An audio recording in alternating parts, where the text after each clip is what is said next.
All right, Shalom, Shalom, Israel. This is Brother Azariah from W5 Jersey, Philly, coming back with another video, giving all honor and glory to the Most High Yahweh, which the world calls God, and Yahweh Shai, which the world calls Jesus Christ. Shalom, Shalom.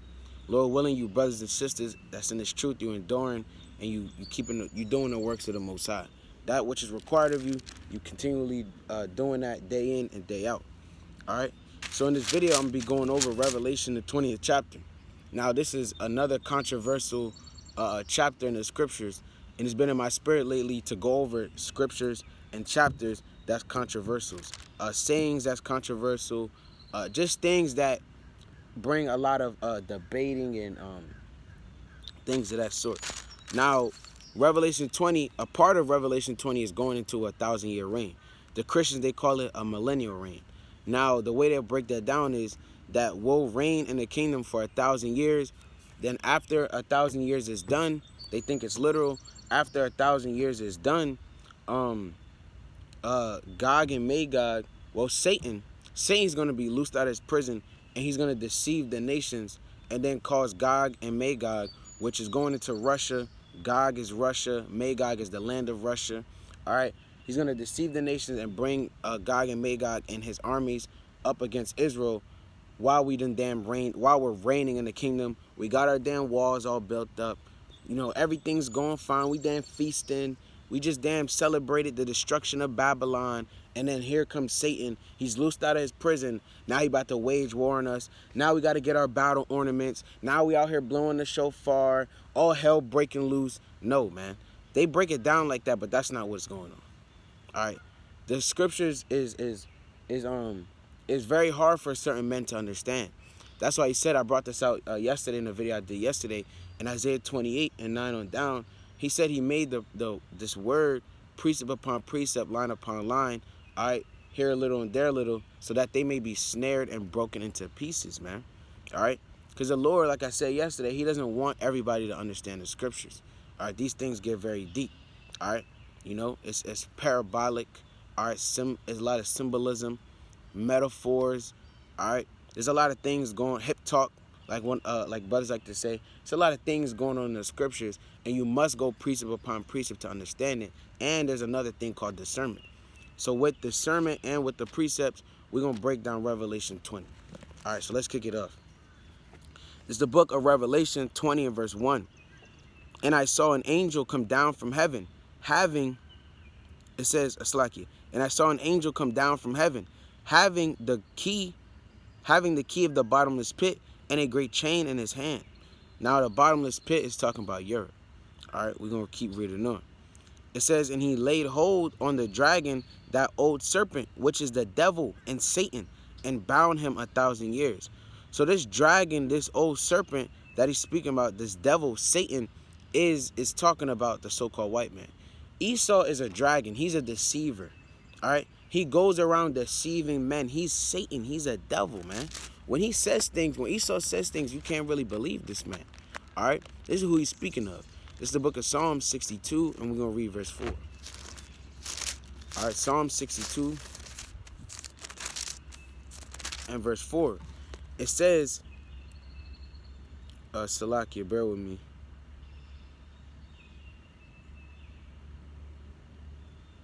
All right, that's not what I want. Let me get this real quick. I believe it's here. Slakia is real. Okay, yeah, Khan, that is what I want, Salaki. This is Psalm 62 and verse 4. It says, they only consult to cast him down from his excellency. They delight in lies. That's Esau. Esau delights in lies. When they came over here to the Americas, they told the Native Americans, they said, know what? Hey, you know, you make these covenants with us, and we're going to deal peaceably with you. All right, we're going to share the land with you. All right, whatever crops we come forth with or we bring forth, and we're going to share them with you. And your kids, and we might show them the ways of our land, teach them things that they don't have understanding of. All right, we're going to have peace together. That's Esau. All right, it says they delight in lies. They knew inwardly that they wasn't trying to do this from the beginning. All right, it says they bless with their mouth. That's Esau. Hey, how you doing? Every time Esau see Jake, hey, how you doing? Nice to meet you. Inwardly, I want to fucking kill this nigga. I want to put his ass to death. They bless with their mouth, but they curse inwardly. All right? Inwardly, they want to curse you. They want to put you to death, man. They want to torture you. All right? You know? They want to do all manner of folly and madness towards you, man. These Edomites really want to put you to death. They want to have you in slavery. If they could, hey, they would, man. So again, like he said, they bless with their mouth, but inwardly they damn cursing you, man. Like a damn dragon, a serpent. That's who Esau is. All right, this is the book of Jeremiah 9 and verse 11. All right, this is Jeremiah 9 and verse 11. And it says, I will make Jerusalem heaps and a den of dragons. A den is a dwelling place, a tabernacle, all right? A place to dwell, all right? It's like I'm kind of looking at the creatures the Most High made, all right? Some beautiful things out here. All right, but let me read this again. This is Jeremiah 9 and verse 11. It says, I will make Jerusalem heaps and a den of dragons, and I will make the cities of Judah desolate without an inhabitant. So we know that those Israelis are out there in our land. They're just Edomites. They're Amalekites. That's Esau. Esau, Edom. The Lord just said he will make Jerusalem, our homeland, a den of dragons. Who's dwelling in our land right now today? These Israeli men. They are the dragons. They are the serpents. They're Satan. That's who the Lord is speaking about. Let me get this in the book of Job 30 and verse 29. All right. It's the book of Job 30 and verse 29. It says, I am a brother to dragons and a companion to owls. We know Esau is our brother. So Job just said, hey, I'm a brother to damn dragons, man. And remember, Eliphaz was damn getting on him. Eliphaz, he's a Edomite. All right, he's the son of Esau. All right, so this is playing upon tables the dragon, Satan, the devil that the Lord was speaking about in Revelation 20 is talking about none other than the so-called white man. All right, so this is Revelation 20 and verse 2 again. It says, and he laid hold on the dragon, that old serpent, which is the devil and Satan, and bound him 1,000 years. Now, this 1,000 years is actually literal. All right, but let's keep going. It says, and cast him into the bottomless pit and shut him up and set a seal upon him. All right, that he should deceive the nations no more till the 1,000 years should be fulfilled. And after that, he must be loosed a little season. Now, this bottomless pit, like I explained earlier, will be Europe. And them being sealed in this bottomless pit, or trapped in this bottomless pit for 1,000 years, is from 500 AD up until 1500 AD. That's the time Esau, that's when we were reigning. That's when the so-called Moors, which were really Israelites, all right, we were reigning from that time. That 1,000 years time frame, we were ruling, and Esau was at the bottom. They weren't regarded by anybody. They didn't have any power. The so-called black man, they had power. The Jews had power in that time. All right, we were reigning up in them parts of Europe. You literally, you can look these things up. Look up the Moors and their reign. All right, they reigned literally for 1,000 years. All right. Meanwhile, Esau was at the bottom. That's them being in that bottomless pit. All right. And it says later on, they're going to be loosed for a little season. Now, this verse 3 is going to pick back up later on in verse 7. All right. So when you read the scriptures, the Most High, he'll go in and out of things. Just like, for a perfect example, you go to the book of Ecclesiastes. Ecclesiastes, he'll be talking about one thing, then he'll skip and go into something else. Then he'll kind of go back into what he was talking about in verse 1. All right? All the way back in verse 7, he was speaking about something in verse 7 that really correlates with verse 1. It didn't correlate with verse 3 or verse 4. Verse 3 and 4 was going into something else. All right? Verse 7, it really was going into verse 1. All right? That's how the scriptures are. Again, precept upon precept. Hey, sometimes it's precept upon precept. You got to go precept into precept to break it down. Sometimes it's line upon line. Sometimes you'll read a verse and you'll be like, what the hell is that going into? You read the very next line, it breaks it down completely. And sometimes you got to go here a little and there a little. That's what this is doing right now. Or in Revelation 20, here you have a little, and then later on there, you're going to have a little bit more. It's giving you spurts of things that's going on. All right, so that's what's going on in the first 3 verses. Now he's skipping. He's going into something else. He's going in and out of time in this chapter. Now he's going into another time here. Salaki. All types of damn bugs out here, man. All right, so this is Revelation 20 and verse 4. It says, "And I saw thrones, and they sat upon them, and judgment was given unto them. And I saw the souls of them that were beheaded." Salaki, beheaded for the witness of Yahweh Shai and for the word of Yahweh, and which had not worshipped the beast, neither his image, neither had received his mark upon their foreheads or in their hands. This is going into the mark of the beast. All right. Now, some people, they break this down. They say, well, the mark of the beast is an actual chip that's going to be implanted in men's foreheads, and the mark in your right hand, which you go back to Revelation 13, you read about that. The mark in their right hand is an actual chip that they're gonna again put in your hand, in your right arm, and you're gonna use that to buy and sell. If you don't have that, you can't buy or sell, etc., etc. Some men break it down that way, but we over here in W5, we break it down another way. We're actually gonna go precept upon precept and show you what's going on.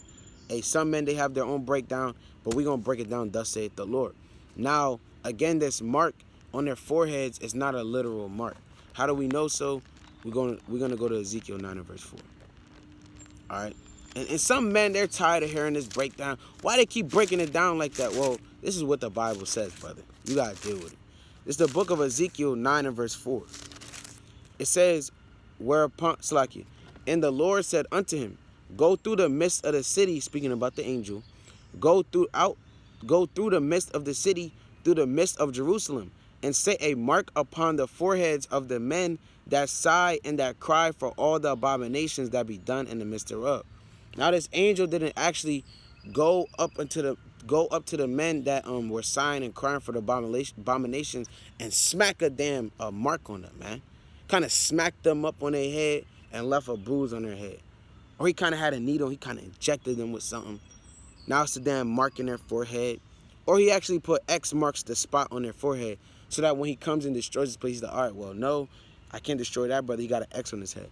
Hell no, man. This is spiritual. It's folly going on here. Salaki. This is spiritual, man. He spiritually marked these men on their foreheads.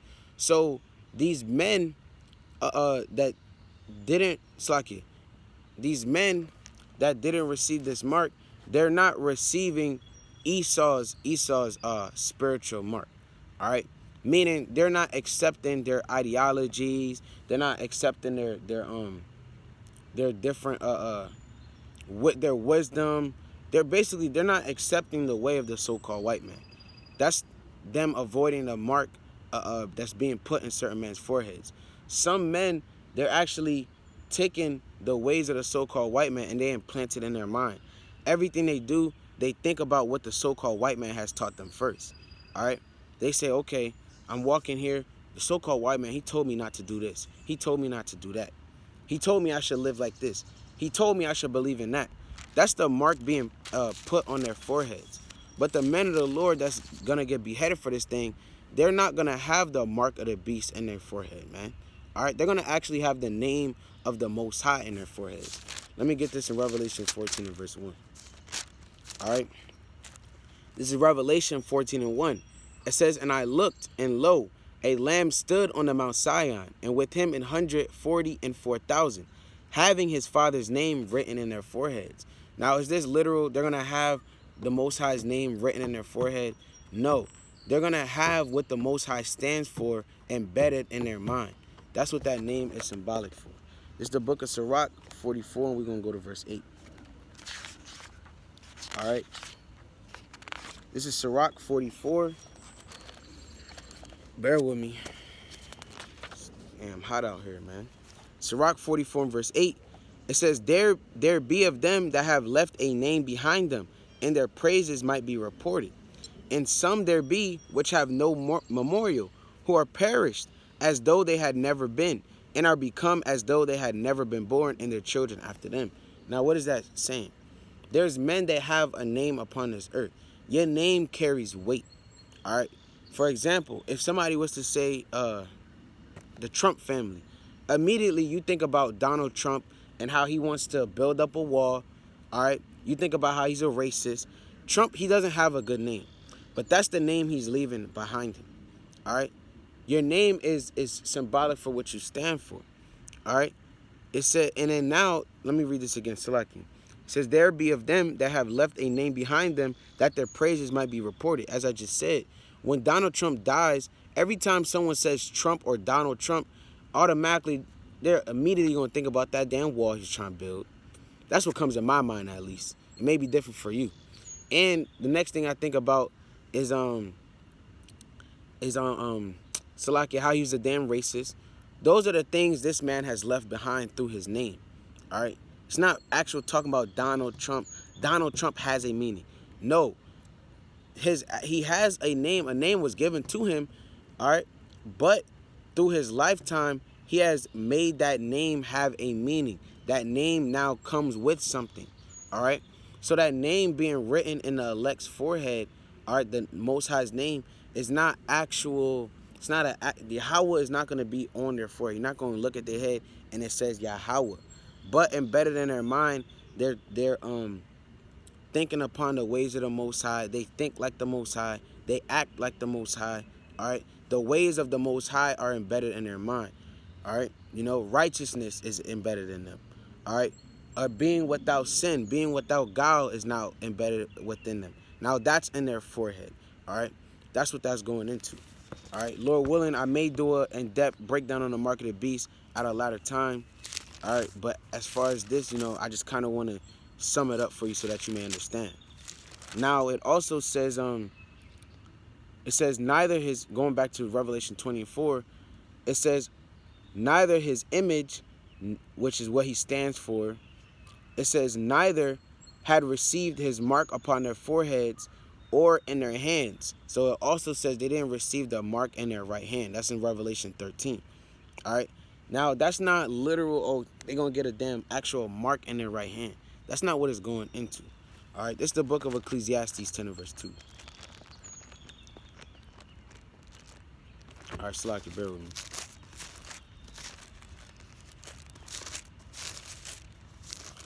All right, this is Ecclesiastes 10 and verse 2. It says, a wise man's heart is at his right hand. So a wise man's heart is at his right hand. All right? Meaning, because now for most people, your right hand is your dominant hand. Everything you do, you're doing it with your right hand. I pick up the book with my right hand. I pick up my phone with my right hand. I pick up my book bag with my right hand. All right? Everything I do it with my right hand. Meaning that's my go-to. So he's saying a wise man's heart is at his right hand. So a wise man's heart is at his right hand. He's dealing with the things on the right-hand side. All right? It said, but a fool's heart is at his left. A fool's heart, he's going to be on the left-hand side. All right?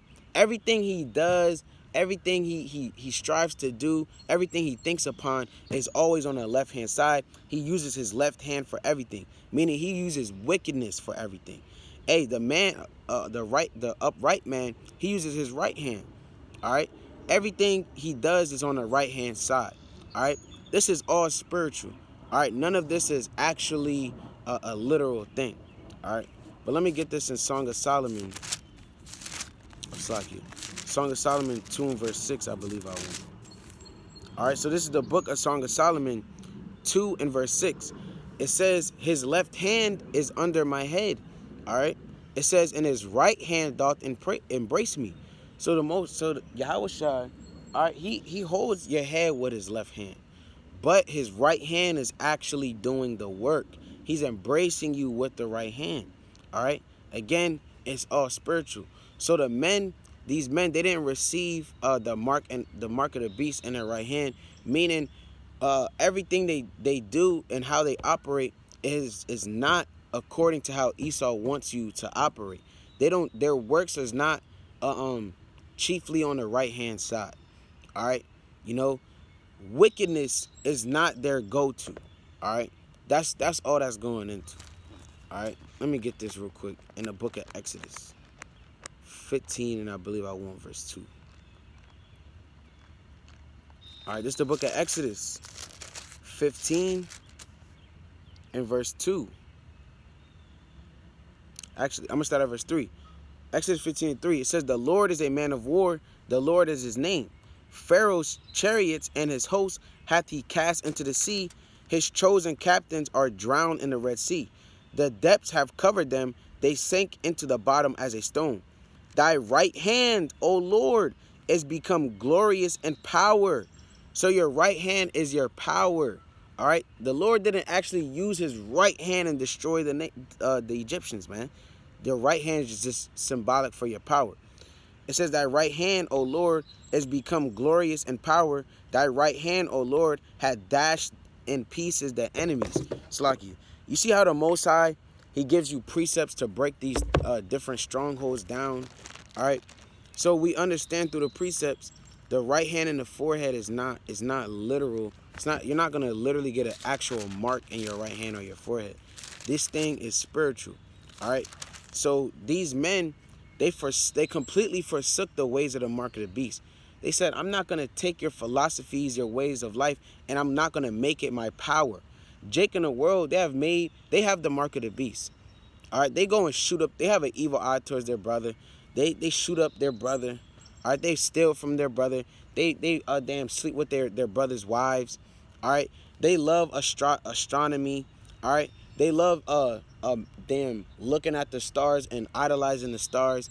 Some Jake think that the sun is their actual father. I seen a Jake. He said his father was the sun. These men, they have taken the ways of the beast. And they have made it their power. They have put it into their right hand. And they have embedded it in their mind. All right? Meaning, this is their power. The mark of the beast, that's their power. They use everything Esau throws out there as their go-to. That's their main thing. That's how they live their life. They literally live their life according to the ways of the beast. All right? So let me read this again in Revelation 20 verse 4. It says, and I saw thrones, and they sat upon them, and judgment was given unto them. And I saw the souls of them that were beheaded for witness of Yahushua, and for the word of God, and which had not worshipped the beast, neither his image, neither had received his mark upon their foreheads, or in their hands. And they lived and reigned with Hamashiach 1,000 years.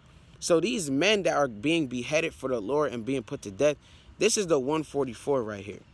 It says these men, even after they died, it says they lived and reigned with Hamashiach 1,000 years. Now, when these men, they died, they didn't actually die. All right? Let me get this real quick. In the book of Wisdom of Solomon 3. All right? We're going to prove all things through the scriptures. It's the book of Wisdom of Solomon 3 and verse 1. It says, but the souls of the righteous are in the hand of God, and there shall no torment touch them. In the sight of the unwise, they seem to die. So in the sight of the unwise, these men in Revelation 20 and 4, which is the 144,000, all right, and according to men's eyes, they seem to die. All right, continuing on. It says, and the departure is taken for misery. Because these men, they might get stoned. Who knows what Esau has set up? They might get electrocuted to death. All right, Esau, I was just saying this to another brother. Esau's wicked, man. All right, Esau might put you in a damn cell, and then the cell is dark. It's a dark cell. He strip you of all your clothes. All right, he strip you of all your clothes. He throws you in this dark room. All you hear is damn little foot. All you hear is, if you can hear that, you just hear this all around in that damn room, and it's dark. All right, it's damn rats, man. And the rats, they kind of climb on your legs, and they devouring your damn privy member, man. They damn climb all over your body. They eating your eyeballs out, man. And they gonna be watching. They're gonna be watching through their little video. Just like when they got them, how they got them interrogation rooms. They kind of put you in the interrogation room, and it looks like they can't see you when you look through that glass, but really they watching everything. That's how it's gonna be. In their sight, they gonna be like, damn, this nigga died in misery, man. His damn privy member just got eaten off by rats. His eyeballs got taken out of his sockets by rats, man. According to them, your departure is going to be taken for misery. All right, verse 3. And they're going from us to be utter destruction, but they are in peace. These men, even though according to men they have died, but their end is peace. They're literally gonna, like it says, these men, as they die, they're going to go up there into the heavens, and they're going to be with Hamashiach Yahushua. All right? That's the 144,000. They're going to be with Hamashiach Yahushua. All right? Because we know through the precepts, when Yahushua does come back, he is coming back with the elect. We're going to go back to Wisdom of Solomon. All right, we're going to go back to Wisdom of Solomon. But let me get this. This is the book of Revelation 14 and verse 1 again. I'm going to read that again. It says, and I looked, and lo, a lamb stood on the Mount Sion, and with him 144,000, having his father's name written in their foreheads. So literally the elect, the 144, they're going to be with Yahushua when he comes back. Now let's get another precept to prove that. That may not be enough. This is Revelation 17, and I'm going to start at verse 12. It says, and the 10 horns which thou sawest are 10 kings, which have received no kingdom as yet, but receive power as kings 1 hour with the beast. These have one mind, and shall give their power and strength unto the beast. These shall make war with the Lamb. The Lamb is Yahushua. All right, let's get this in the book of John, 1 and verse 29. All right, Salakia, bear with me. All right, so this is the book of John.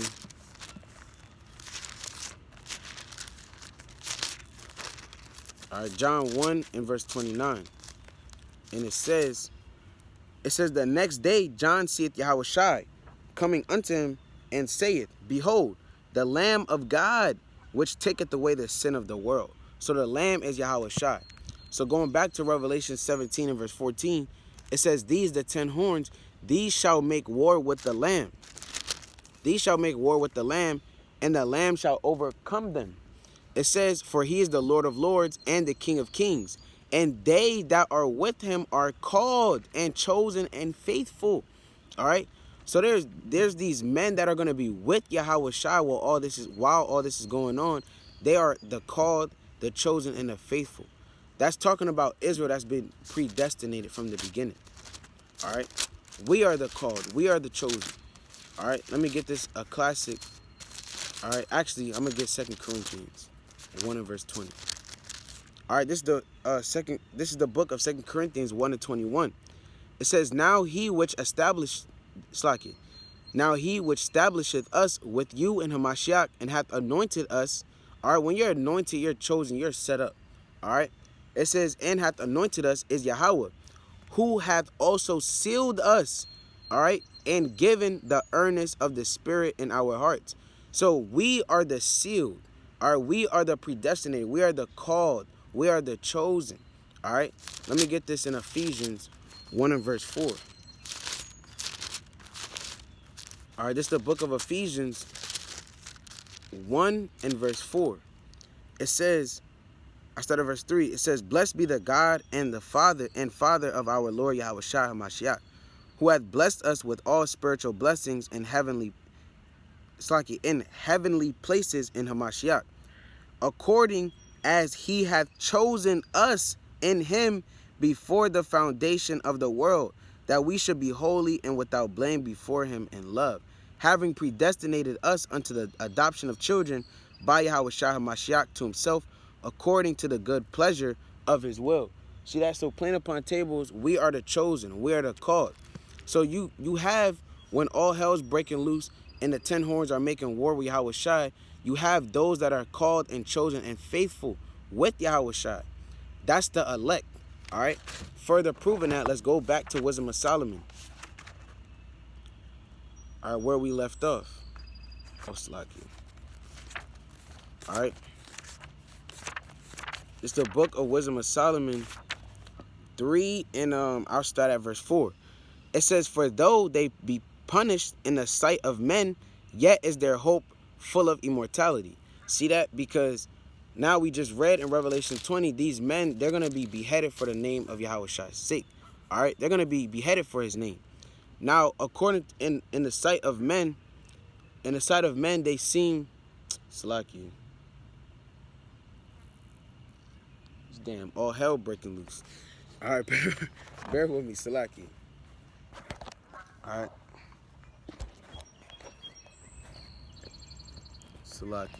Salaki, bear with me, Israel. We kind of move camp through the spirit. Damn, Satan.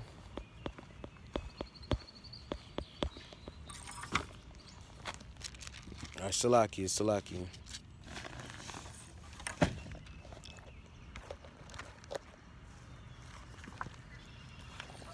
All right, come. So as I was reading, I'm gonna go back to this. In verse 4, it says, Wisdom of Solomon 3, verse 4. It says, for though they be punished in the sight of men, yet is their hope full of immortality. We know that the 144, the elect too, but the 144, they're the first fruits of Yahweh Shai, like you read about in Revelation 14 as well. All right, these men, and they're gonna have they're going to have immortality. All right, so even though they perished in the sight of men, they were punished in the sight of men, yet they had immortality. It says, and having been a little chastised, they shall be greatly rewarded. For Yahweh proved them and found them worthy for himself. All right, so again, he proved the elect, the 144, Salakia. He approved the 144 for himself. So when they died, being proven, they went up to the heavens with Hamashiach. All right, continuing on. It says, as gold, verse 6, as gold in the furnace hath he tried them, and received them as a burnt offering. Verse 7, and in the time of their visitation they shall shine. When is the time of their visitation? The time of their visitation is when they come back with Yahweh Shai to revisit those that persecuted them, that was putting them to death, that was bringing shame upon their name. All right, they're going to come back in the time of their visitation, and they shall shine. You're going to see them. You're going to be like, damn, that's that brother. That's that brother. He's a part of that number. All right, like you read about in Wisdom of Solomon 5. They're going to kind of look and say, damn, he's a part of the elect. He's with the Son of God. All right, they're going to shine. They're going to look magnificent. An armor of gold maybe. All right, hey, they're going to be beautiful. They're going to have spiritual bodies. Continuing on. It says, and these same men and run to and fro like sparks among the stubble. They shall judge the nations and have dominion over the people, and their Lord shall reign forever. See that? That's plain upon tables. This is the 144. They're going to come back, and they're going to run to and fro like sparks. All right? They're going to have chariots. They're going to be going they're going to damn go to Asia. They're going to go to damn Germany. They're going to bring destruction upon these heathens. They're going to come to Babylon and damn slay up and kill up these damn Edomites, man. They're going to run to and fro like sparks in these chariots and bring judgment upon the nations, man. All right? So that's what that means when it says, I'm going to read this again in Revelation 20. All right? Revelation 20 and 4, it says, and they lived and reigned with Hamashiach 1,000 years. So the 1,000 years is also not little. Before I continue on and break that down. It's the book of Psalms 91 and verse 6. All right. Everything is going to be revealed through the Spirit. Salaki. All right. This is the book of Psalms 91 and verse 7. Salaki. All right. Psalms 91 and verse 7. It says, 1,000 shall fall at thy side, and 10,000 at thy right hand, but it shall not come nigh thee. Now, is this literal? You're not literally going to have 1,000 fall at thy side, all right, and 10,000 at thy right hand. This is all spiritual. All right, you're going to have a complete amount of people bowing down to you and falling to your right side and to your left side. All right, that's spiritual.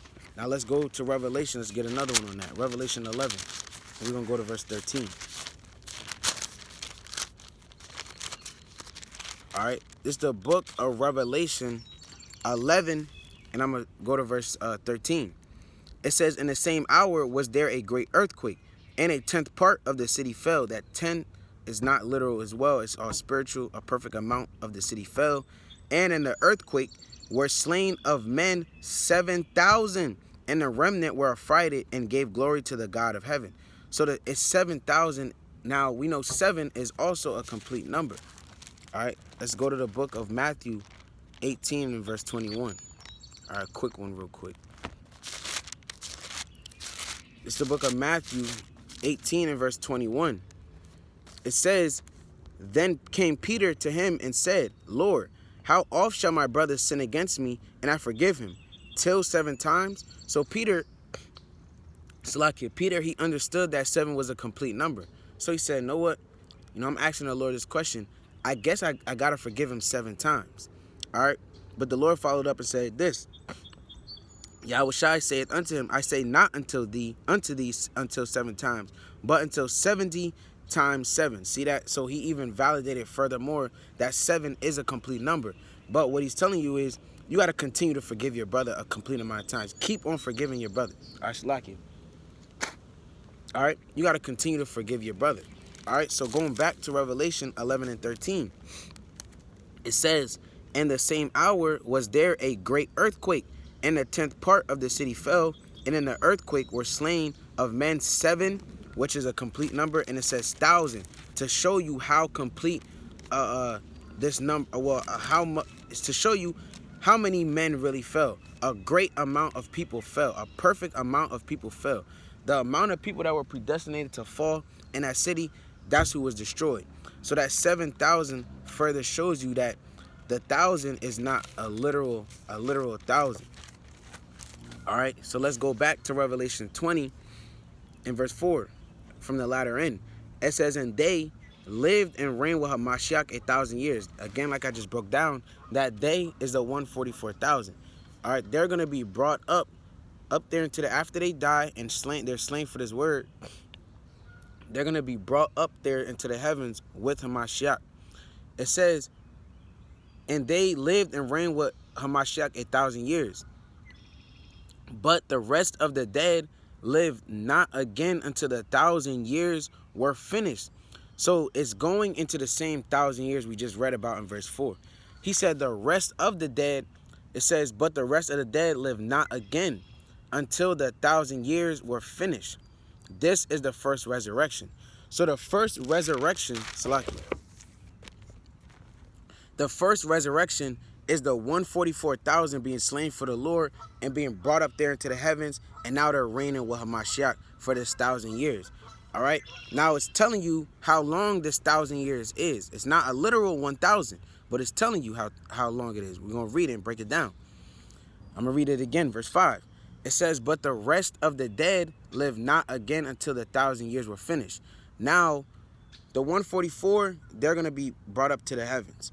And again, everyone's not a part of the 144,000. So you're going to also have Jake that have died during Jacob's trouble, but they're not a part of the first resurrection. They're not part of the 144,000. All right. Then you're also going to have those that died that were a part of the 2/3. Those men are not going to be raised up until the 1,000 years are finished. All right. The 1,000 years is the time frame when I'm going to keep reading. It says, but the rest of the dead live not again until the 1,000 years were finished. This is the first resurrection. All right. Blessed and holy is he that hath part in the first resurrection. On such the second death hath no power. So on the 144,000, the second death has no power on them. What is the second death? The second death is the rest of the people being raised up, and in those that were meant to be destroyed, they're going to be destroyed. Let's prove that. This is the book of John 5 and verse 29. All right. This is John 5 and verse 29. I start at verse 28. It says, and marvel, Slakia. It says, marvel not at this, for the hour is coming, in the which all that are in the grave shall hear his voice. So even after the elect is called up, there's going to still be men that are not a part of the 144,000 that are going to be a part of the elect. They're going to still be in the graves during the time of Jacob's trouble. And you're going to have, like I said earlier, you're going to have men of the 2/3 that died from famine, pestilence, a damn nuke probably hit them up. All right. These men, they're going to be in the graves. All right. It says, marvel not at this, for the hour is coming, in the which all that are in the grave shall hear his voice, and shall come forth, they that have done good unto the resurrection of life. So those that died, they died, and they're a part of the elect, they're going to be called up unto life. They're going to be resurrected unto life. And they that have done evil unto the resurrection of damnation. So these men, they're going to be thrown in the fire. All right. So plain upon tables, you're going to have men that are a part of the elect but are not a part of the 144,000. They're going to still be in the graves. They might have died in Jacob's trouble some way or somehow. Then you have the 2/3 that are that have died due to judgment by the Most High. They're going to be resurrected and thrown in the fire. They're going to be brought into damnation. That's the second death right there. And you're still going to have Israelites that are alive that are going to make it. Let's go to 1 Thessalonians 4 verse 16. So you're also going to have these Israelites they're still alive, and then they're going to make it. They're going to be caught up into life as well. And you're also going to have 2/3 that are also alive. You're going to have a remnant of 2/3 that's still also alive. They're going to be thrown in that fire with the 2/3 that have been resurrected and put to death. All right. This is in total, that is the second death right there. All right. So let's get this in 1 Thessalonians. All right. 4 and verse 16. This is 1 Thessalonians 4 and 16. It says, "For the Lord himself shall descend from heaven with a shout, with the voice of the archangel, and with the trump of God. And the dead in Hamashiach shall rise first." See that? So I'm going to read it again. It says, "For the Lord himself shall descend from heaven with a shout." And we went through the precepts earlier. Yahweh Shai, he's going to come through the heaven he's going to come with not only the angels, all right, the archangels like Michael. You read about that in Daniel 12. All right. Not only those angels, but he's coming with the 144,000 that have received the first resurrection. All right. And they're reigning with Hamashiach Yahweh Shai. All right. So that's what's taking place. It says, "And with the trump of God, and the dead in Hamashiach shall rise first." So the rest of the people that didn't receive the first resurrection, but they are still going to be resurrected unto life. They're going to be resurrected and brought up, and they're going to receive life. All right. And at the same time, those that are alive on this earth, Slaki, I don't want to confuse you. All right. So I'm going to read this again. It says, "And the dead in Hamashiach shall rise first." So as I just said, those that weren't a part of the 144, they weren't a part of the first resurrection. When Yahweh Shai comes back, they're going to be raised up, all right, unto life. All right. And then those, as I said earlier, I keep repeating it so that it's very clear, so that you understand it. All right. Those that are dead, they're in the graves, they weren't meant to ever get everlasting life. All right. They're going to be risen up, and they are the 2/3. They're going to be destroyed. All right. That's what's going to take place. Verse 17. It says, "Then we which are alive and remain shall be caught up together with them in the clouds." See that? So there's going to be men also that are still alive, that are a part of the election, but they're not the 144. When Yahweh Shai comes back with the angels and the 144,000, these men that are alive in the Lord, they're going to be called up to meet the Lord in the air, and so shall we ever be with the Lord. Wherefore comfort one another with these words. So then, meanwhile, you have the men that are alive in the Lord being caught up. You're going to also have those that are alive that are not in the word. They were not keeping the commandments. They somehow escaped famine. They somehow escaped the pestilence. They somehow escaped Esau's wrath. And they're still alive. They think they're in the mountains. They think they're safe. All right. They kind of made a doomsday. Hey, there's some they doomsday purpose, man. Hey, they got their little doomsday spot. They kind of managed to make it into the day of the Lord. And that day, they're going to be thrown in, they're going to be destroyed in a lake of fire, man. That's going to be the second death. All right. So let's go back to Revelation 20. All right. It's a lot going on in Revelation 20, man. And we only in the first 6 verses. All right. So this is Revelation 20, and I'm going to read from 5 again. So now that we just went through all that, we know how long this 1,000-year reign is. All right. I start at verse 4 from the latter end. It says, "And they lived and reigned with Hamashiach 1,000 years, the 144,000. But the rest of the dead lived not again until the 1,000 years were finished. We just read through the precepts. We know when the people that are dead are going to be risen up. They're going to be risen up, like we just read in 1 Thessalonians 4 and 16 on down, when Yahweh Shai comes back with the angels and the 144,000. So that 1,000-year span that the 144 is reigning with Hamashiach Yahushai is from the time that they died and went up there and was caught up there in the third heaven with Yahweh Shai, all the way into the time when Yahweh Shai actually comes back with them and they bring destruction upon the land. That's the 1,000 year reign. That's all that's going into. That's that 1,000 year 1,000 year reign, like I said. All right, that's that span of time right there. All right. So continuing on to verse 5. It says, but the rest of the dead live not again until the 1,000 years were finished. So when they come down, all right, and they bring destruction upon the land, then that's when these men are going to be resurrected, those that were in the graves. This is the first resurrection. The first resurrection is the 144,000 dying for the Lord and being caught up there. All right. That's the first resurrection. They were the first, they died, and they were the first ones to be resurrected. They were brought to life immediately because they were called and chosen. All right. Going to verse 6. It says, blessed and holy is he that hath part in the first resurrection. You're blessed and holy when you have part in the first resurrection. You're the damn elect. You're the governing body of Yasha Allah. You are the top powers on the earth, man. All right. You're going to be the governors, the kings, the rulers, the princes, the noble men in the kingdom. All right. And you were received up first, man. You immediately were resurrected. You died for the Lord. You suffered a harsh death, and immediately you were resurrected unto the Lord. Continuing on such the second death hath no power, because they were already resurrected unto Hamashiach Yahushua. The second death has no power on them, man.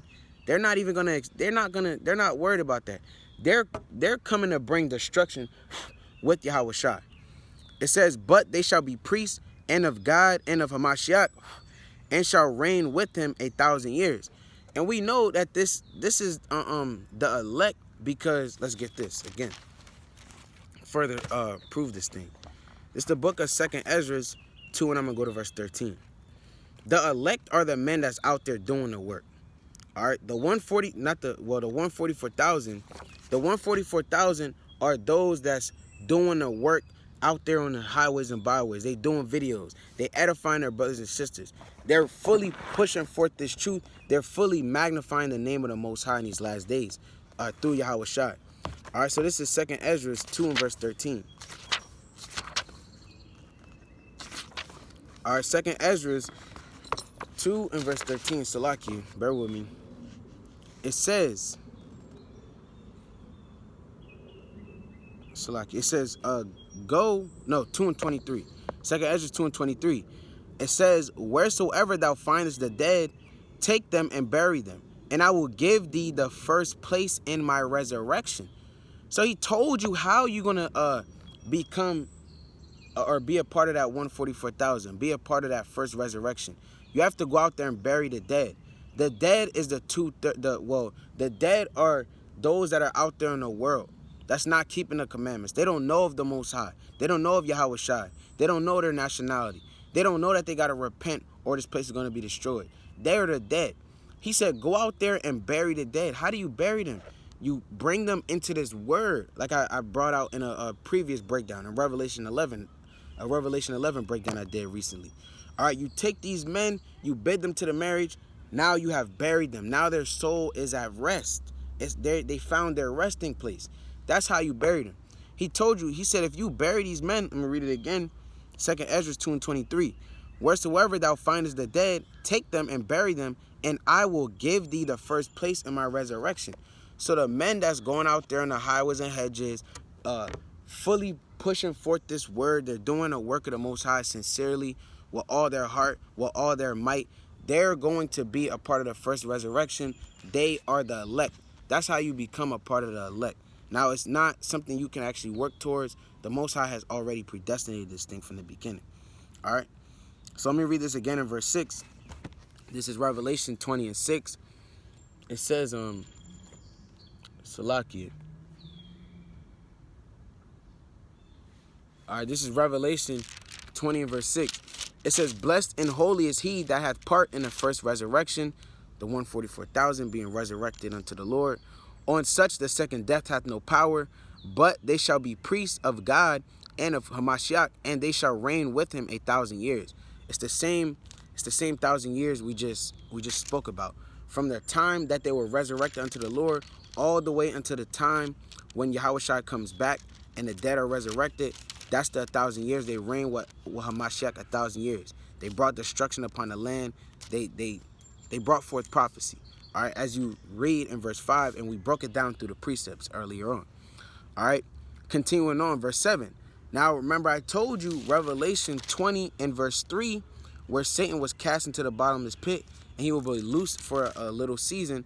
Now, Revelation 20 and 7 is picking up where verse 3 had left off. All right, so let me read Revelation 20 and 3 again, so y'all know what's going on.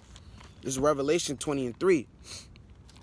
It says, and cast him into the bottomless pit and shut him up. The bottomless pit is Europe.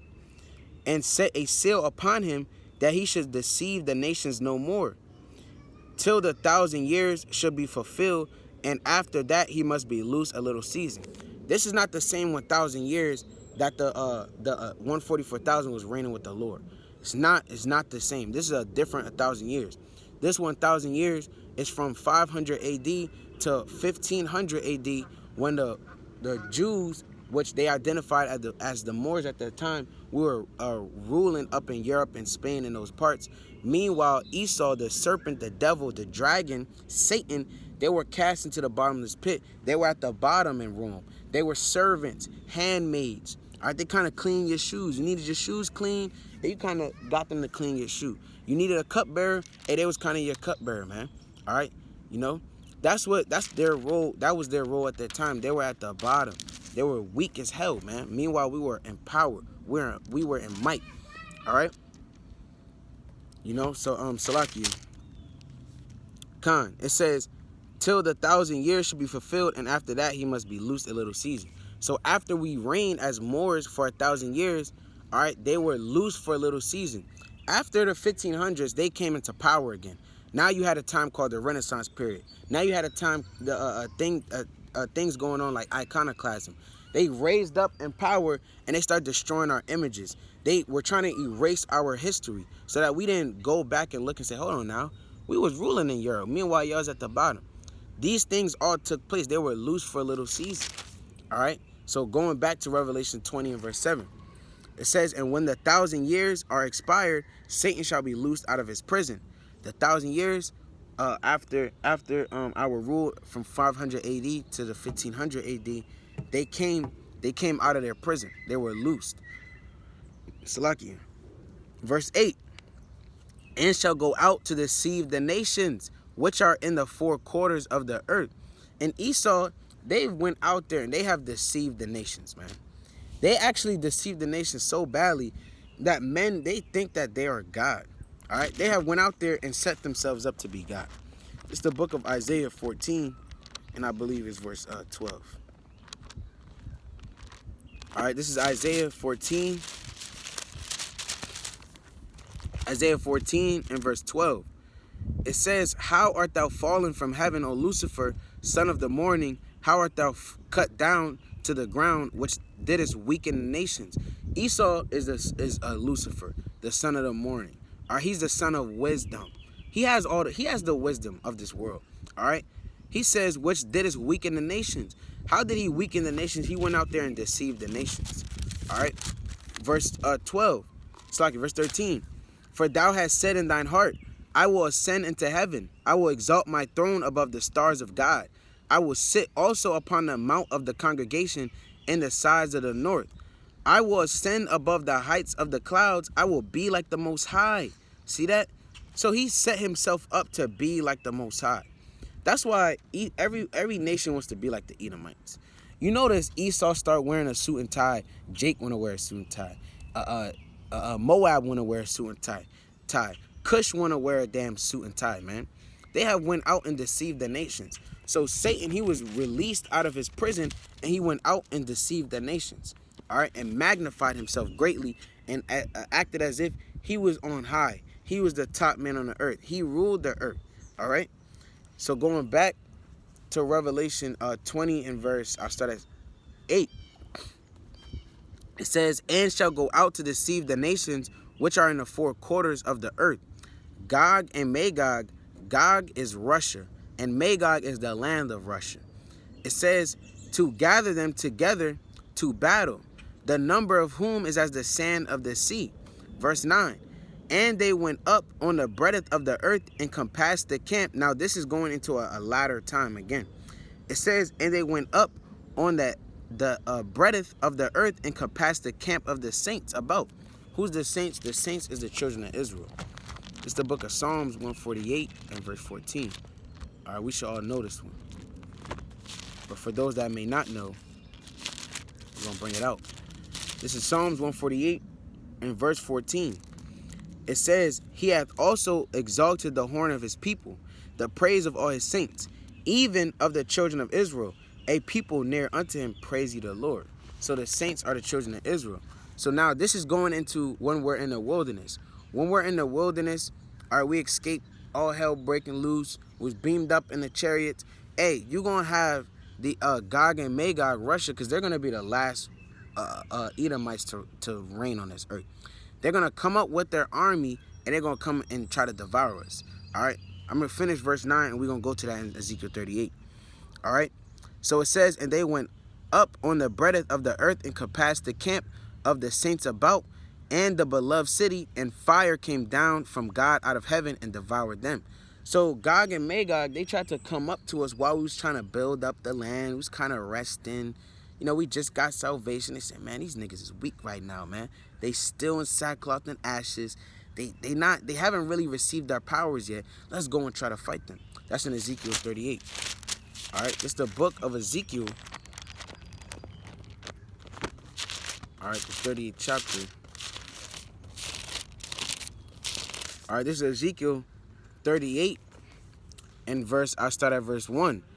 It says, and the word of the Lord came unto me, saying, Son of man, set thy face against Gog, Gog, Russia, and the land of Magog is the land of Russia. All right. So again, we know Gog and Magog. Gog was Japhites. Magog is the land of the Japhites. But the Russians, they actually went into that land. I don't remember exactly the year. I have to go back and look, but you can look at it yourself. They went and conquered that land. The land that Russia is dwelling and occupying right now, that was literally Magog. That's history. That's secular history. These are things you can look up. So now Russia has taken their place in prophecy because they have devoured them and destroyed them. That's why they call Esau damn culture vulture, man. All right? And that's actually being displayed in the scriptures. So continuing on, I'm going to read 2 from the top. Son of man, set thy face against Gog in the land of Magog, the chief prince of Meshech and Tubal, and prophesy against him, and say, Thus saith the Lord Yahweh, Behold, I am against thee, O Gog, the chief prince of Meshech and Tubal, and I will turn thee back and put hooks into thy jaws, and I will bring thee forth in all thine army, horses and horsemen, all of them clothed with all sorts of armor, even a great company with bucklers and shields, and all of them handling swords. So Gog is going to come up with an army against the children of Israel while we're in the wilderness. This chapter is literally going into the wilderness. This goes directly with Ezekiel. I mean, not Ezekiel. This goes directly with Revelation 20. All right, in 8 through 9. All right, on down. So now this is who he's coming with. It says Persia, which is Iran, Ethiopia, Cush, and the Libyans, which is the North Africans, with them, and all of them with shield and helmet. And Gomer is the Germans. It says in all his bands. It says in all his bands, the house of Tagomar of the north quarters, and all his bands, and many people with thee. All right, and Tagarma of the north. That's Turkey and Asia Minor. So these are the men that Gog and Magog, or Gog, I'll say it like that, because that's Russia, they're going to come with and try to fight against the children of Israel while we're dwelling in peace. Now you may say, hold on now. I thought when the Lord came back, he was going to destroy all the nations. So how is it that when we're being back down into the wilderness, that you have these Russians, these Cushites, these damn Persians, these the people of Asia Minor and Turkey, all right, and German. How you have these men coming up to fight against Israel? Because remember, let's go to Revelation 6 and 16. All right, these not all, literally all of them are not going to be destroyed. A great amount of them are going to be destroyed. You're going to have some that their top men, they're going to be hiding out in bunkers. They're going to escape the wrath of Yahushua, all right, for a season. So prophecy may be fulfilled. This is Revelation 6 and 14. It says, "And the heaven departed as a scroll when it rolled together, and every mountain and island were moved out of their places. And the kings of the earth, and the great men, and the rich men, and the chief captains." So you're going to have captains of armies. "And the mighty men, and their little platoons, their armies, their little generals, and etc., their men of war, and every bondman and every freeman hid themselves in the dens and in the rocks of the mountains, and said to the mountains and rocks, Fall on us, and hide us from the face of him that sitteth on the throne, and from the wrath of the Lamb. For the great day of his wrath is come, and who shall be able to stand?" So you got these other nations, they have bunkers. These great men, these rich men, these chief captains and their mighty men, they have bunkers. Esau and, well, all the nations, they're not just going to cast all their eggs in a basket. They're actually going to, their top men are going to be so damn terrified. They're going to send their little small men, their little men that don't really mean nothing to them. All right, they're men like Jake that just wanted to join the army just because they wanted to get a damn Camaro. All right, they wanted a Ferrari. These men weren't really top men of the earth. They was just little crash dummies, crash dolls, whatever you want to call it. These men, hey, they're going to be destroyed. A multitude of these men, they're going to be destroyed. But you're going to have some that hid out in these bunkers. All right? And after this, after all these things come to pass, all right, you're going to have Gog and Magog with these other nations like the Persians, the Cushites, the North Africans, all right, Turkey, Asia Minor, the Germans. They're going to come against Israel, all right, and try to fight against us. All right, because in this time, again, like I said, we're going to be in the wilderness. We're just now building ourselves up. All right, I'm going to keep going, though. It says, I want to skip. It says, verse 9. Well, I'll just keep reading through.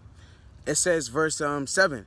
"Be thou prepared, and prepare for thyself, thou and all thy company that are assembled unto thee, and be thou a guard unto them.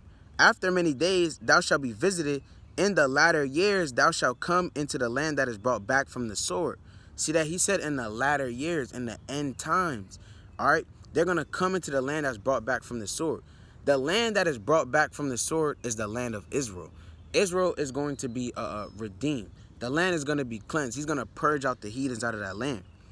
It says, "Into the land that is brought back from the sword, and is gathered out of many people, against the mountains of Israel, which have been always waste," because our lands have always been destroyed.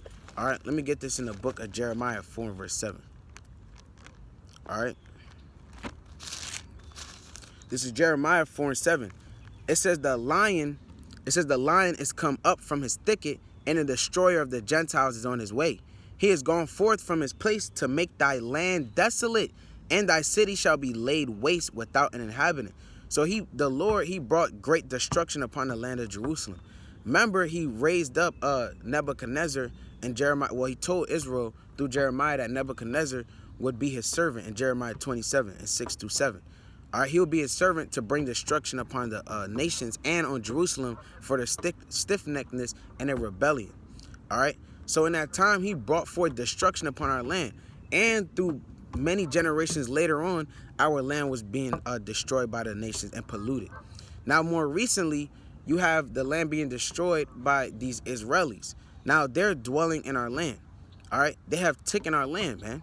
So he has laid our land desolate, man. And these nations are now devouring our land. All right, let's get another one. Let me get Jeremiah 7 and 34, since I'm already in Jeremiah. It's the book of Jeremiah 7 and 34. All right, I'm going to get this last one on that. Jeremiah 7 and 34. And it reads, it says, "Then will I cause to cease from the cities of Judah and from the streets of Jerusalem the voice of mirth and the voice of gladness. the voice of the bridegroom, and the voice of the bride. For the land shall be desolate. So he made our land desolate. You have many other precepts. You got Isaiah 64 and 10 through 11. We read Jeremiah 9 and 11 earlier. You got Isaiah 1 and 7. I feel like there's another one that slipped my mind. But these are the precepts that you have to show that our land was destroyed. All right, you know. So going back to Ezekiel 38, I was at verse 8. I'll read from the top again. After many days thou shalt be visited. In the latter years thou shalt come into the land that is brought back from the sword, and is gathered out of many people against the mountains of Israel, which have been always waste. But is brought forth out of the nations, and they shall dwell safely, all of them. Thou shalt ascend and come like a storm. Thou shalt be like a cloud to cover the land, thou and all thy bands and many people with thee. So just like a big old cloud, you got like nimbus clouds and all these other clouds, these big old clouds that come and kind of cover the land. All right, that's how Gog is going to come with the other nations, as we mentioned earlier, that are still left remaining. All right, so I don't want to keep going on that. All right, but I want to get to the point. I'm going to go to verse 14. It says, therefore, son of man, prophesy and say unto Gog, thus saith the Lord, Yahweh, in that day when my people of Israel dwelleth safely, shalt thou not know it? So they're going to know that we're dwelling safely. They're going to see it. All right. It says, thou shalt come from thy place out of the north parts, thou and many people with thee, and all of them riding upon horses, and a great company and a mighty army. And thou shalt come up against my people of Israel as a cloud to cover the land, and it shall be in the latter days, in the end days. And I will bring thee against my land, that the heathen may know me, when I shall be sanctified in thee, Gog, of before their eyes. So the Lord purposely left a remainder of these heathens with Gog to come up and try to fight against Israel, so he can glorify his name again, man. Now I want to skip down to get to the point. It says, verse 18, and it shall come to pass at the same time when Gog shall come against the land of Israel, saith the Lord Yahweh, that my fury shall come up in my face. It says, for in my jealousy and in the fire of my wrath have I spoken. Surely in that day there shall be a great shaking in the land of Israel, so that the fishes of the sea and the fowls of the heaven and the beasts of the field and all creeping things that creep upon the earth and all the men that are upon the face of the earth shall shake at my presence. And the mountains shall be thrown down, and the steep places shall fall, and every wall shall fall to the ground. And I will call for a sword against him throughout all my mountains. Verse continuing on, saith the Lord Yahweh, every man's sword shall be against his brother, so he's going to cause them to destroy themselves. Verse 22, and I will plead against him with pestilence and with blood, and I will rain upon him and upon his bands and upon the many people that are with him, and overflowing rain and great hailstones, fire and brimstone. Thus will I magnify myself and sanctify myself, and I will be known in the eyes of many nations, and they shall know that I am the Lord. So they're going to see the glory of the Most High when he destroys Gog and Magog and the other men and nations that are with him. All right? He's going to be glorified in the sight of Israel. We're going to literally see the salvation of the Lord again. All right? So that's what's going on in Revelation 20 and 8 through 9. So I'm going to read that again. This is Revelation 20 and verse 8. And shall go out to deceive the nations. I'll read verse 9. All right. It says, and they went up on the breadth of the earth and compassed the camp of the saints about, like we read in Ezekiel 38. You read that whole entire chapter, he tells you furthermore. I skipped certain parts, but he tells you furthermore how they're going to come they're going to come up against us. All right. It says, and the beloved city, Israel, Jerusalem, and fire came down from God out of heaven and devoured them. See how it goes, precept upon precept. We just read that in Ezekiel 38. Verse 10. And the devil that deceived them was cast into the lake of fire and brimstone, where the beast and the false prophet are, and shall be tormented day and night forever and ever. All right, the false prophets is men. You got Joel Osteen, and you got all these different men that they kind of cast spells on men. They deceive men. All right, you got Edomites that's casting spells on men. All right, these are the false prophets. This is the book of Acts 8 and verse 9. You have these things going on in the scriptures.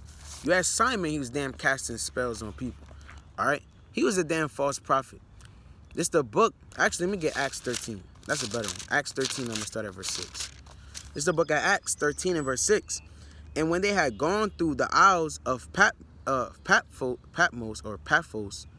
it says they found a certain sorcerer, a false prophet. So you have these different prophets set up by the Most High. These damn Edomites, that's false prophets. You got Jake, that's a false prophet. You got Elamites, that's false prophets. They out here deceiving. All right? It says a false prophet, a Jew, whose name was Barnabas, or Bar Jesus, which was with the deputy of the country, Sergius Paulus, and a prudent man, who called for Barnabas and Saul and desired to hear the word of God. But Eliamas, the sorcerer, for so is his name by interpretation, withstood them, seeking to turn away the deputy from the faith. I'm not going to keep going. There's more on this, but you can read that on your own. See that? So there's men. Actually, I'm going to keep going. See that? So there's men set up, these damn sorcerers and false prophets that try to turn away the minds of man from the ways of the Most High. Continuing on to verse 9.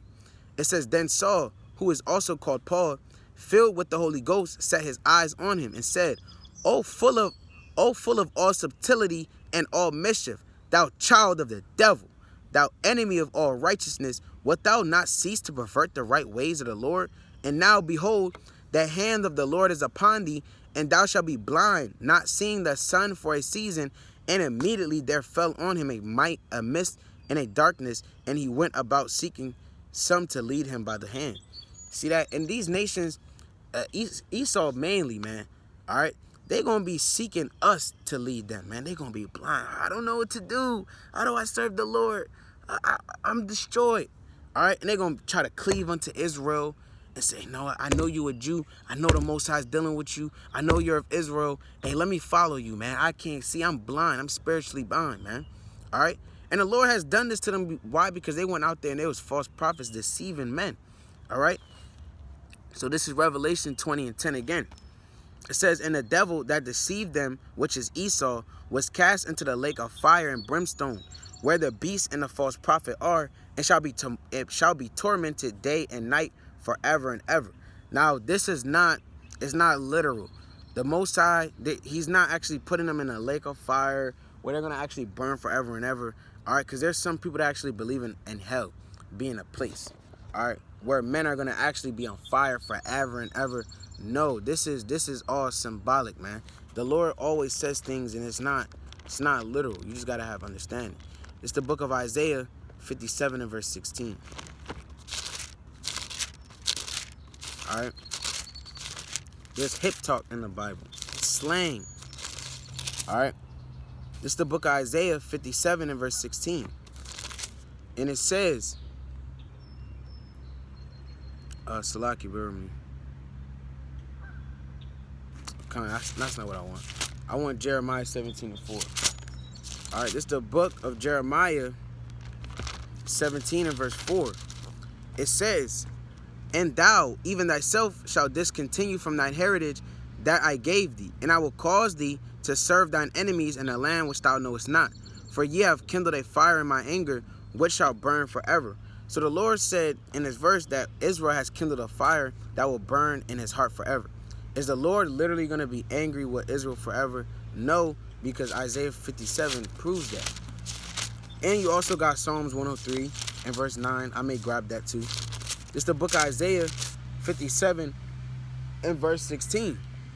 It says, for I will not contend forever, neither will I be always wroth. For the spirit should fail before me, and the souls which I have made.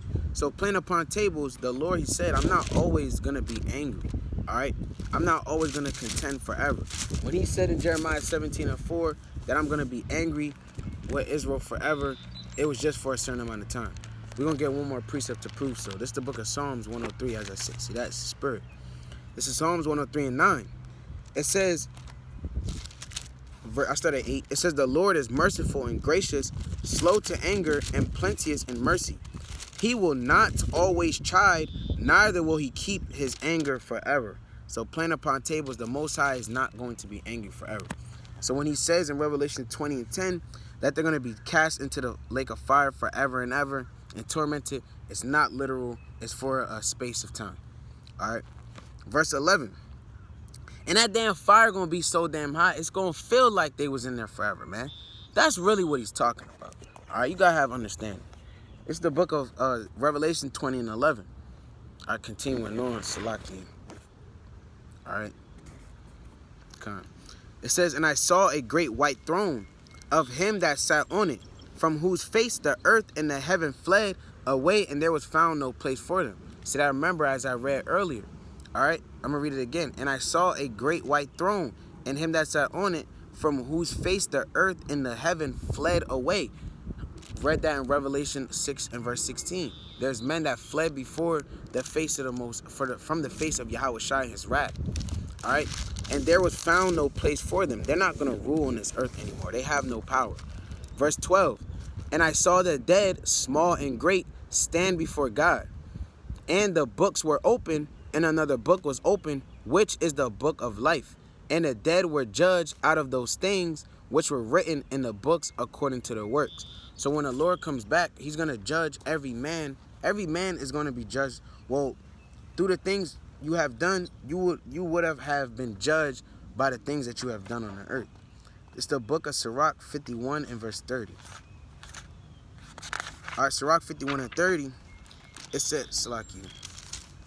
All right, Sirach 51 and 30. It says, work your work betimes, and in his time he will give you your reward. So you do whatever you done on the earth, you're going to be judged for it. If you was reaping iniquity, you was doing iniquity, committing fornication, you just being a damn demon, man. You being contrary, you're going contrary from the ways of the Lord, and you're going to receive that judgment. All right? It says, and the dead were judged out of those things which were written in the books according to their works. And the sea gave up the dead which were in it. Now the sea is the nations. All right. So the nations are going to give up the dead which are in it. All right. It's the book of Psalms 144 and verse 7. It's like damn Jeremiah. All right. It's the book of Psalms 144 and verse 7. It says, send thine hand from above, rid me and deliver me out of great waters, from the hand of strange children. See that? So the nations are the waters. You also got Revelation, the 17th chapter as well. All right? No, or it may be 16, actually. I may have butchered that. I think it's 16 and 15. All right? Nah, it's 17. 17 and 15. All right, let me get that. This is Revelation 17:1. It says, and there came one of the seven angels which had the seven vials, and talked with me, saying, come hither, I will show unto thee the judgment of the great whore which sitteth upon many waters. The waters is the nations, as he reveals in verse 15. It says, and he saith unto me, the waters which thou sawest, where the whore sitteth, are peoples and multitudes and nations and tongues. So plain upon tables, going back to Revelation 20, all right, in verse 13, it says, and the sea gave up the dead which were in it. So the sea, which are the nations, are going to give up the dead which were in it. Now this is spiritual and literal. The spiritual dead, they're going to be risen up, all right, out of this thing. They're going to be risen up out of the ways of the world, all right. They would have been raised up out of the ways of the world, all right, and they know their nationality.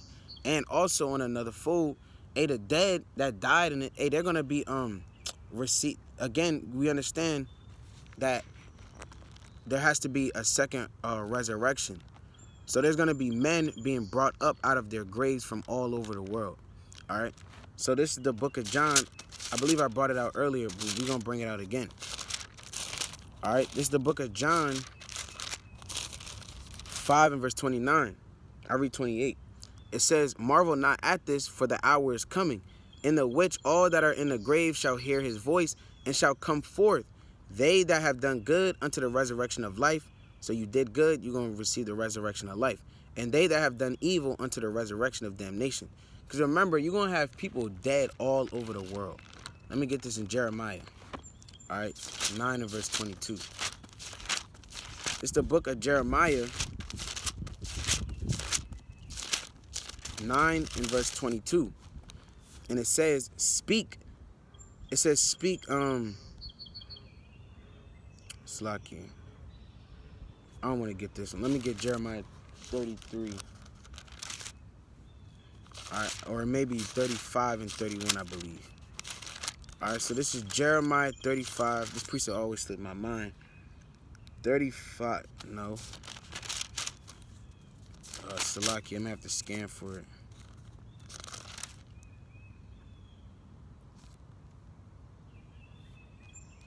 All right, let me get Jeremiah 16 and 4. All right, that precept kind of slipped my mind. This is the book of Jeremiah 16 and verse 4. It says, they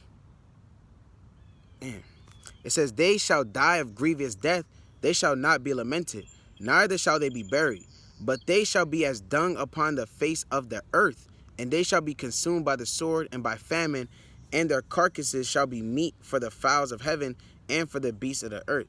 See that? So you're going to have men that's dead all over the world, all right, and they're going to be raised up out of these nations. All right, going back to Revelation 20 and 13. And the sea gave up the dead which were in it, and death and hell delivered up the dead which were in them. All right? It says, and death and hell delivered up the dead which were in them. Now, death is talking about a literal death. And hell is not literal. Hell is being in a lower state. All right, let's get this in the book of Psalms 139 and verse 8. All right, it's not an actual place. You're not going to be taken out of hell, out of a place called hell, and then thrown into fire. That honestly doesn't even make sense. That further cuts up that damn that breakdown of hell, to be honest. But this is the book of Psalms 139 and verse 8. Our Psalms 139 and 8, it says, if I ascend up into heaven, thou art there. It's talking about the Most High. So if I go up into the heavens, the Most High is there. If I make my bed in hell, behold, thou art there. Is the Most High actually in hell? He's down there in hell next to Satan. All right, that's not what that's going into, man. Hell is just a lower state. Even when you're in hell, you're catching trials and tribulations. The Most High, he's always there. Like he says in Jeremiah 23 and verse 24, he fills the whole earth, man. He's everywhere. You at the top, he's there. You at the bottom, he's there. You in the middle, he's there as well. Hey, you damn went to North Africa, he's there as well. The Most High, he's everywhere. That's all that's saying. All right? So hell is just a lower state. All right, let me get this in Song of the Three Holy Children, verse 66, to further prove that. You have other precepts. All right, you got Jonah 2 and 2. All right, I'm actually going to get that one. All right. This is the book of Jonah 2, and we're going to read verse 2. Now, remember, Jonah, he was swallowed up by a whale, as Yahushua said. All right, so this is Jonah 2 and verse 2. I start at 1. It says, then Jonah prayed unto the Lord his God out of the fish belly, and said, I cried by reason of mine affliction unto the Lord, and he heard me. Out of the belly of hell cried I, and thou heardest my voice. So he just told you I was catching affliction. I was in hell. Why? Because I'm damn swallowed up by this damn whale, man. That's terrible, man. Imagine being swallowed up by a whale. That's a bad predicament. That's a bad spot. You don't know if you're going to make it out of that. So he cried and said he cried out of the belly of hell. Was he actually underground in fire and flames? No, he was in the direct opposite of that. So we understand hell is not an actual place. All right. So going back to Revelation 20 and 13, it says, and the sea gave up the dead which were in it, and death and hell delivered up the dead which were in them. And they were judged every man according to their works, and death and hell were cast into the lake of fire. This is the second death. All right. Verse 15. It says, and whosoever was not found written in the book of life was cast into the lake of fire. So if you weren't found in the book of life, you were cast into the lake of fire. Now, some people will use that to say, well, hold on now. If that's the case, all Israel can't make it then. All right. That doesn't prove that at all. Now, again, we read we have predestination in the Bible, as we read in the precepts earlier. All right. There's some men that's predestinated to have been saved and not suffer being thrown into the lake of fire. Now the 2/3, they have a different fate. Their fate is to be thrown into the lake of fire so that the Most High's name can be justified. To show you that, hey, don't play with me or I'm going to put your ass to death, man. Because ultimately we know all Israel is going to make it. All right. Let me get this in the book of Isaiah 16 verse 21. We're going to end it with that. All right. This is the book of Isaiah 60. All right. Isaiah 16 verse 21. This is the book of Isaiah 16:21. Thy people also shall be all righteous. All of us are going to be righteous. So they're going to be brought back into the kingdom. After they suffered their fate of being destroyed in the lake of fire, later on in the kingdom, they will be brought back again, and they shall all be righteous.